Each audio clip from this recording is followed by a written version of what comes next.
You love your children. You have sacrificed for them. You've shown up when it mattered most, but now they're grown. And somehow you're still the emergency fund. The backup plan.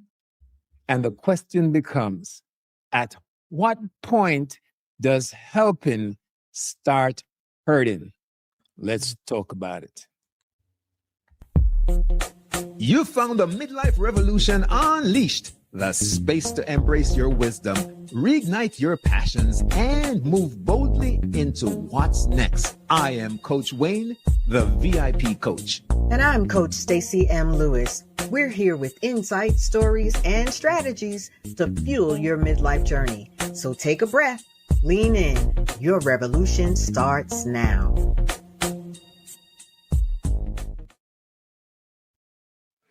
Stacy. Hey, Coach Wayne. Good day to you. It's a wonderful day. I don't know why we both decided to wear gray today, but nothing gray about the day. This is another episode of the Revolution, Midlife Revolution Unleashed. Stacy, how are you? Coach Wayne, I'm doing fantastic. And I'd just like to welcome our listeners to the Midlife Revolution Unleashed as well. I am Coach Stacy. I'm a midlife women's coach. I am a nonprofit executive, and I'm a lover of God and his people. And it is always my favorite Thursday when I am live with my co-host, Coach Wayne. Thank you, Stacy. Boomeranging it all back to you. Great sentiment. Thank you. Stacy, I am Coach Wayne, the Midlife Revolution, co-host, but I'm also the man who works with men of color through midlife so that their second half can be their best half. Today, we have a show, Stacy, that so many of us can identify with as parents of kids that have grown up and are still growing up in more ways than one.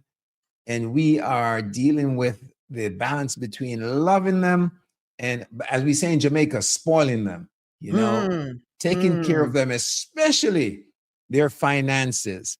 We feel we got to go in there and stop the gap. What do you got to say, Stacy? You know what I'm talking about? I do know what you're talking about, and I think it's even more relevant once our beautiful offspring finish college and are hopefully living on their own, maybe living at home again.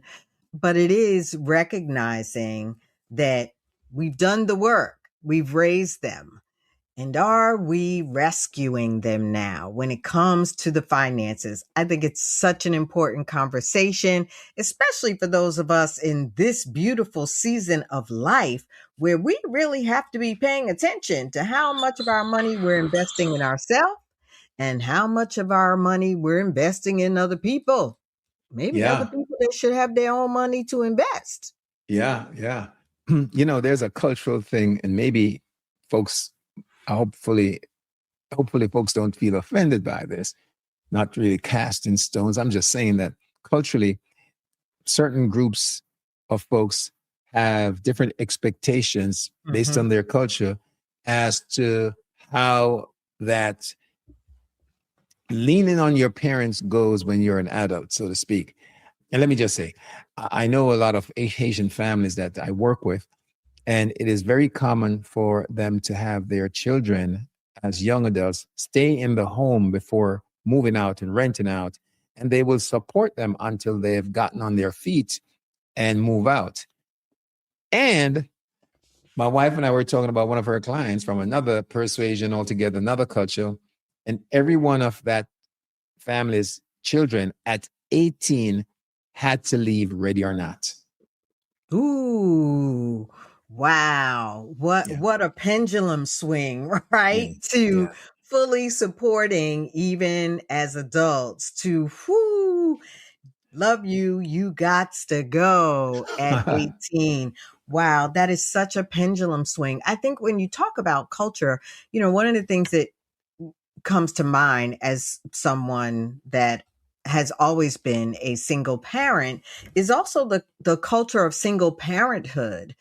I'm sure we'll talk later in the episode just about, the guilt that some of us feel, or the desire to have our offspring have an experience of two parents when they have one that's really financially active.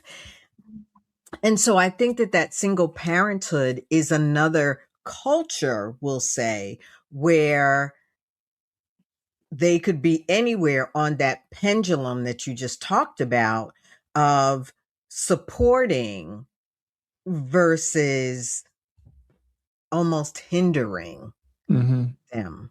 Mm-hmm.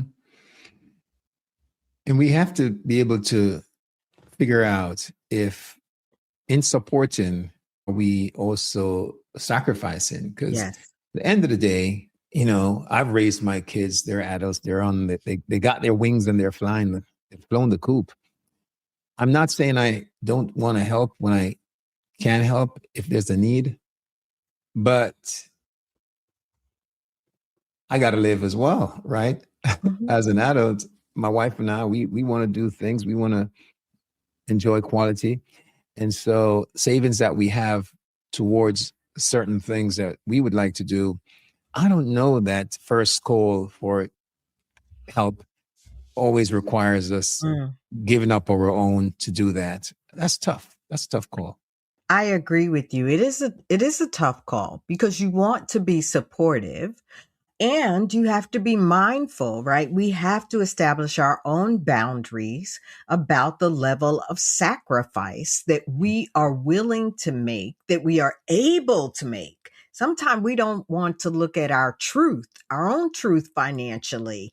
And we're like, oh, let me change the way I'm speaking about it because I've been here. So it is not you, the listener, it is me saying that there have been times that I have heard the needs of my grown offspring and have considered sacrificing in order to meet those needs, and sometimes sacrificing more than I actually have to sacrifice.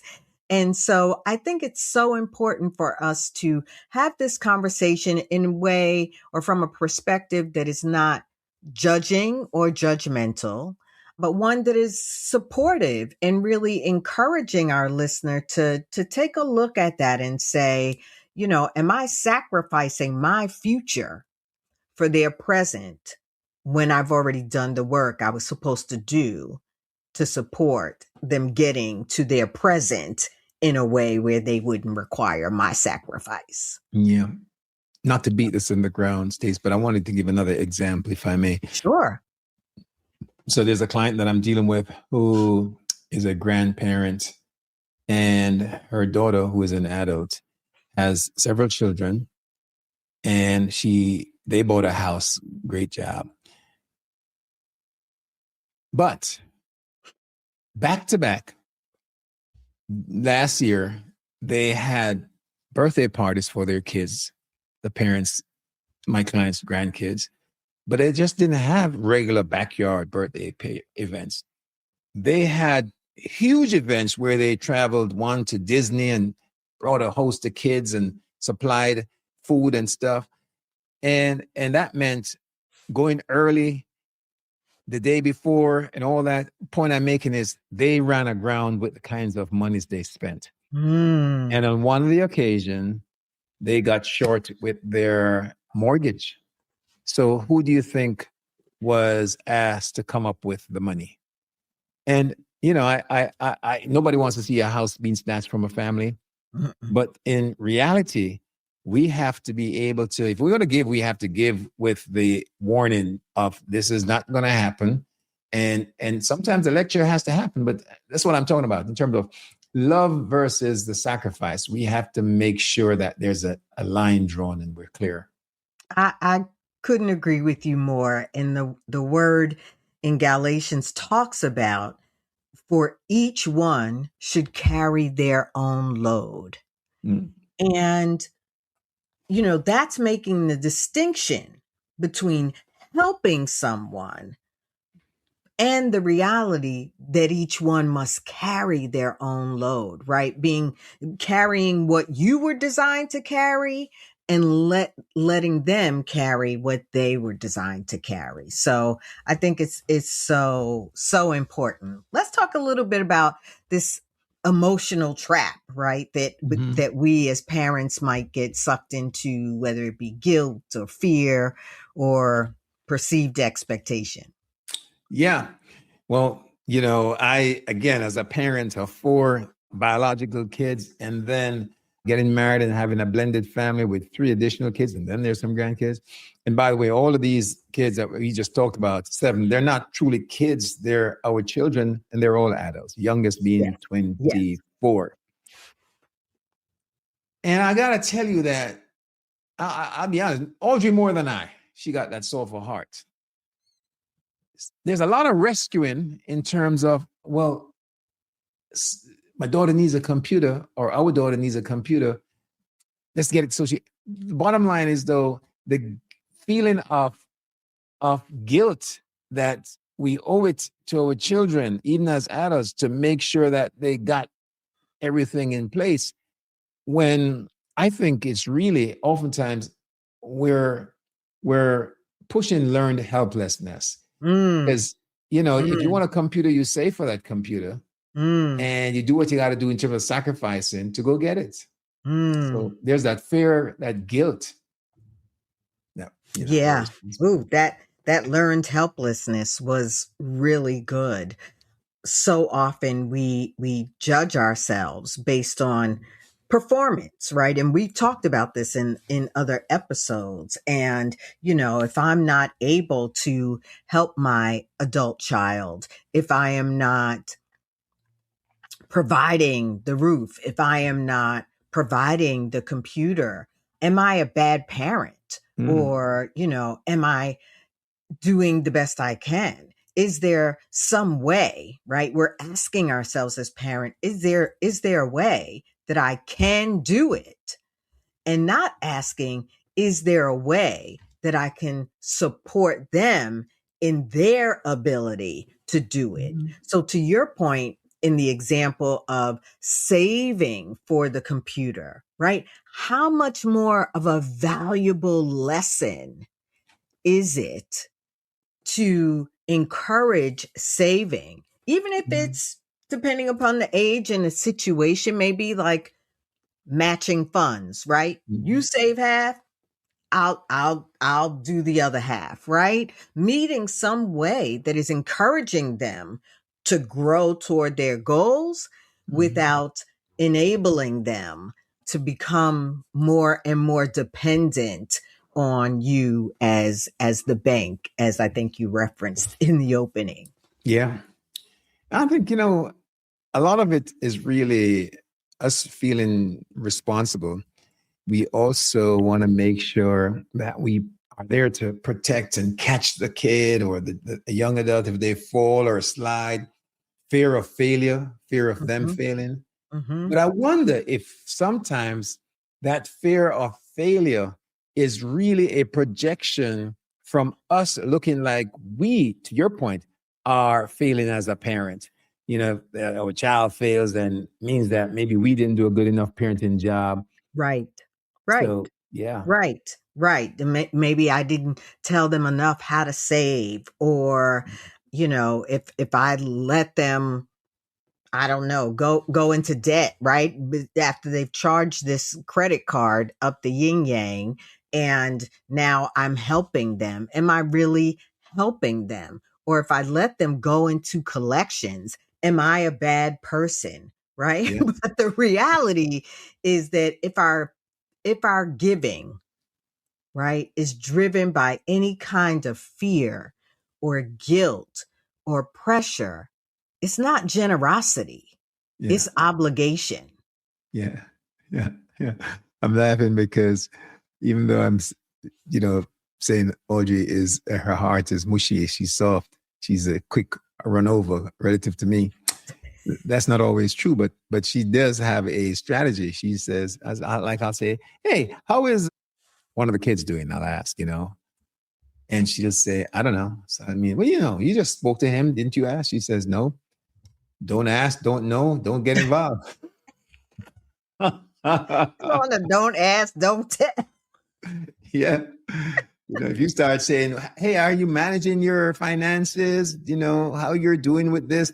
Then there is an opening and an opportunity to throw it in. Oh, by the way, could I borrow $2,000? Woo! Yeah. No. The answer is no. But yes, that's such a reality, right? You got to be careful about what you ask because you're not asking to invite responsibility, to take Yeah, on responsibility. You're asking to be supportive I and like that. encouraging and maybe serve as a consultant, Yes, not as someone, not as the banker. I like that. So let's talk a little bit about family systems, because oftentimes family systems bring about some of the patterns that we see in the behavior around finances and roles of parents. Mm. There are several ways we can look at our roles. Are we playing the parenting role where we have the guardrails, the values, the ethics? Are we playing the provider role? Are we getting even deeper and playing the enabler role? It's part of the Yeah. We hear a lot about codependency in the substance abuse world. But the reality is that even parent child codependency can exist and so much around our finances because we've invested as parents, we have invested in our offspring, right? We've Mm. sent them to school. We have sent them to college if that was their dream and our dream too. We have encouraged them forward and we've invested. When I think about the amount of money I invested in my son's early school years, that's a whole nother episode. I was investing in him then, but also in his future. Mhm. And so oftentimes I feel like I've invested. Like Mhm. I did that and Mhm. making sure that, I'm not feeling a sense of obligation or almost dependency on the way he feels about me because I support him financially, or the way he feels about me because I don't support him financially. And what level of gratification do I get out of supporting him financially? So I think we really have to look at ourselves, you're right, and the role that we're playing, not only as parent, as provider, as enabler, but also as potential codependent. Like, are we in this codependent relationship where, I'm relying on you, relying on me? Yeah. Just today, Stacy, I was listening to a story of a fairly well-off gentleman talking about his system, his family system around money. Mhm. And so he has three kids, like a 12-year-old, 21, and maybe an 18. And so young adults, adult, and a teenager, preteen.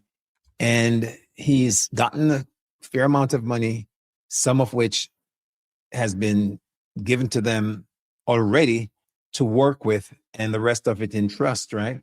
And Mhm. so when he has his meetings, which he does, he says on a monthly basis, everybody comes to the table and talk about what they have done in terms of how they've used their funds, in terms of even at 12, because he has taught them how to invest. And investment could mean buying a bike and selling it back, right? Mhm. Mhm. Not Mhm. necessarily always stocks and bonds, Mhm. but he talks to them about it. And he says in his conversation, there's an expectation that he'll probably get more involved with the older kids because they have more experience and years of money management and Mm. knowledge. So everybody's not going to get the same amount, is what he's saying. He said everybody's Right. not going to be given $2,000 because it means something else for the 18-year-old than it means for a 12-year-old. So Mm-hmm. there's an expectation that he keeps real. And I would say that's such a beautiful way to do it. And Mm. I would challenge folks who have that scenario at home to start looking at, how you parcel out what you are going to give to your children based on their level of maturity, financial Yeah. maturity. Yeah. Yeah. That's really good. And it is definitely a demonstration of training up your child in the way they should go. Right. And it doesn't mean they're always going to go straight there. Each one of us have had some detours, right? Mm. However we've been trained up, ultimately we've had some detours.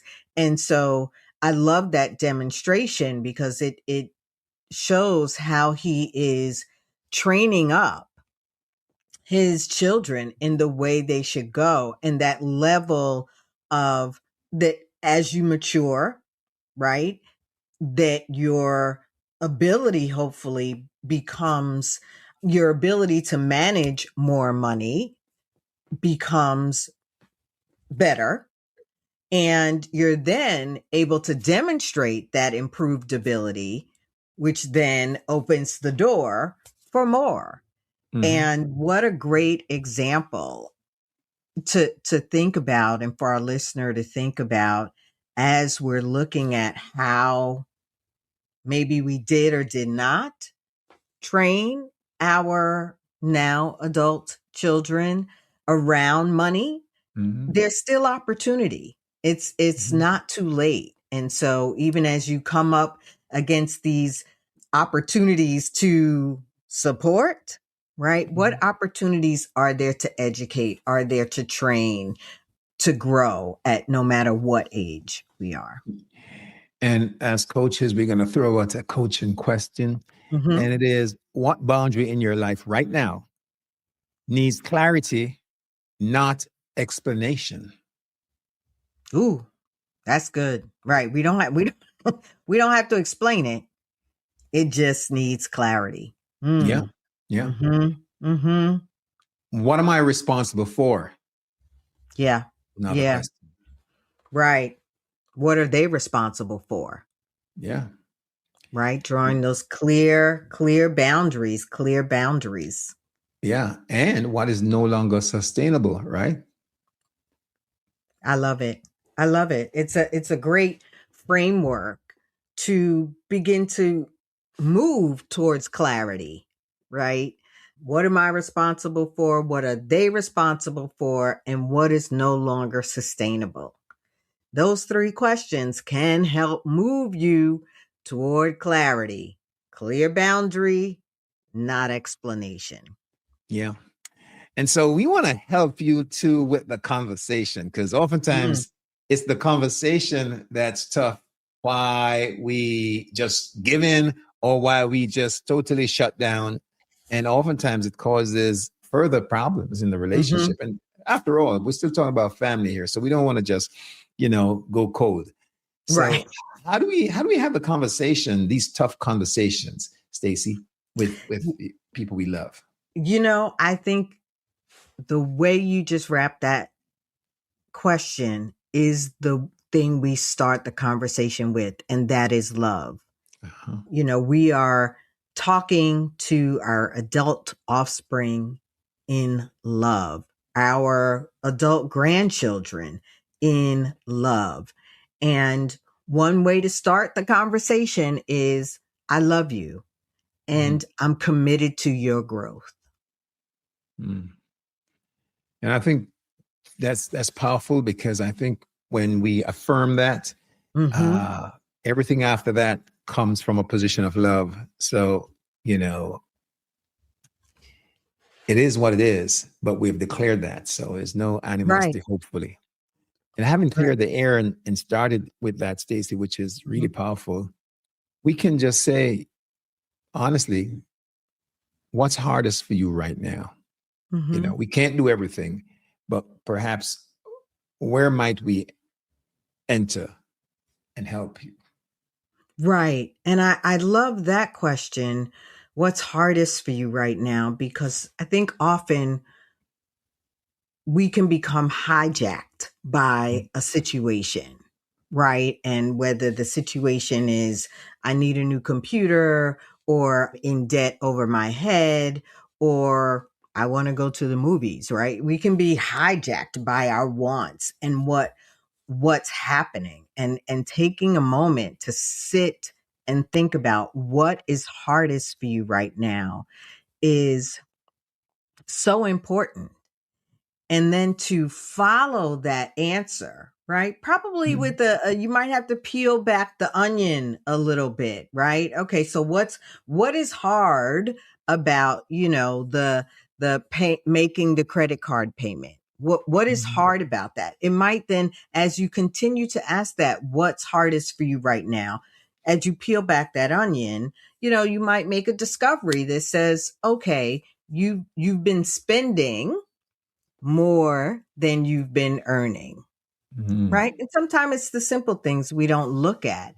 And as a parent, a grandparent, our role, I believe, is to practice boundaries, right? With the, Mhm. here's what I can support, or here's what I can do, here's what I cannot do. I think Mm. being clear about what you can, what you will, and what you will not do is so important. Said in love is so Mhm. important. Yeah, boundaries set in love. That's beautiful. And what we're teaching, really, when we talk about boundaries, is resilience versus rescuing, right? Right, right. And codependence. Right. And with those questions that we just shared, you'll get to play an active role in helping them come up with a plan, Mhm. right? Based on where they're struggling, based on your love and being committed to their growth, and based on your desire to support what you're going to do, what you're not going to do, you get to really help them develop a plan. And I mean, golly, I don't know about you, Wayne. I've definitely had my days of debt and young spending and all of that. And I think it would have been very comforting and encouraging if one of my parents then, said, let me help you come up with a plan, Yeah, yeah. you And know. then and to recognize that boundaries are not punishment, right? Boundaries are really preparation. It's Mm, helping to reinforce or enforce some sort of self-discipline. you are absolutely right. It's not that we are rejecting. It is that we are really demonstrating that boundaries are needed in every aspect of life, even in relationships with your offspring. Yeah. So, Stacy, let's leave our listener with some action steps that they can take, pragmatic ones they can take to the bank. Um, Number one is audit your support. Yes. Mm, You know, think about what you're doing. Where are you overgiving financially, or where can you make a drop? Audit hmm your support. Audit your support. I would add, define at least one boundary, like what it is you are not willing to do, how far you are willing to go, and how far you're not willing to go. Be clear about what will stop, what will shift, what will change. That one boundary. Mm-hmm. And Stacy, create a transition plan. So I Mm, got you this week, and I may have you next, but you're going to meet me halfway or take over in a certain time frame. So it's not like up in the air. There's a transition plan, so you know what's happening. I love it. And I would add going back to love, check in on your own why. As you are considering looking at your finances and sharing them with your adult children, offspring, grandchildren, are you giving from a place of love or from a place of fear or expectation or guilt? Be And clear on your why. sorry. And Stacy, it's so important that you have the conversation. It starts with the conversation. If you're not having the conversation, you're missing an opportunity. So those are the things that we are saying you can put into action right away to make a difference in terms of your role as a parent, coming from a position of love and not necessarily feeling like the rescuer and the caretaker of your adult children. That love is everything. We want to remind you helping is not the same as overextending. Guilt should not be your financial advisor. Boundaries build stronger adults. And love sometimes sounds like, nope, Yeah. I can't help you today. Yeah. What you got, Wayne? Well, Stacey, as parents, you know that our role is not to carry them forever. The job is to bring them to a place where we can let them fly, right? And have their own sense of purpose, power, and peace. So that's what we do as parents, right? We get them ready so they can go out on their own and be independent. And hey, that's to me success. I love it. I'll say that you can find our contact information in the show notes. Wayne is certainly available and Yeah. would love to connect with you. Yeah. As am I, always available to connect with you. I want to say, Wayne, your closing notes about power, purpose, and peace makes me want to say, I'm cheering you on. And before I see you at the top, just don't forget to go in there and subscribe and support us on the various handles that you're checking us out. So, yes. We'll see you again until next time. Ciao for now. Bye-bye. Thanks for tuning in to Midlife Revolution Unleashed. We're grateful you're part of this journey. If you love this episode, share it, subscribe, and hit that notification bell so you don't miss another episode. I'm Coach Stacy, and I'm cheering you on. And I'm Coach Wayne, and I'll see you at the top.